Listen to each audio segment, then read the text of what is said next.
Dạ mình là Chiến Điện Cơ anh em, chào anh em nha anh em. Anh em thấy clip này mình quay được thì anh em nhớ like và share cho mình nha anh em. Đây là cái lạnh cơ đây, lạnh này bắt cá rất tốt nè. Đó, đây là cái mạch cơ của nó nè. Chạy qua nguồn ga áp qua con tụ 40 và con sò ba chân nha anh em. Sò ba chân người ta gọi là BTA đó. Đây hai đầu ga của nó nối vô cái lỗi nè, đây nguồn AC nha anh em. Đó nguồn AC nha. Đó. Đây là cái đầu trừ nè, quay vô lỗi là đầu cộng quay ga nha anh em. Đó, sò ba chân này con đi chân đi ác nè, chân đi ác nè. Đi ác là chân này.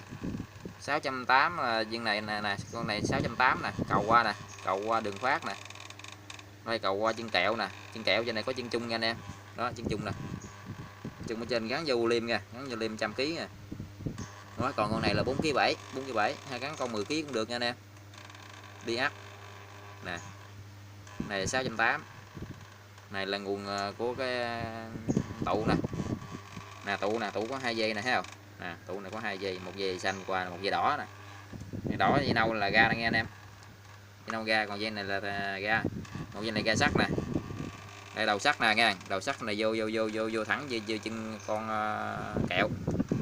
Chân kẹo, hàng chung với con 4 kg 7 xuống. Nè còn một đầu vô lỗi nè, này vô qua dây sắt. Đó. Đây là điện cơ Chiến nha anh em. Rồi số điện thoại 0984 326 037. Rồi nếu mà quên thì đánh chữ KC Chiến trên mạng có đó nha anh em. KC Chiến trên mạng có đó, kích cá Chiến.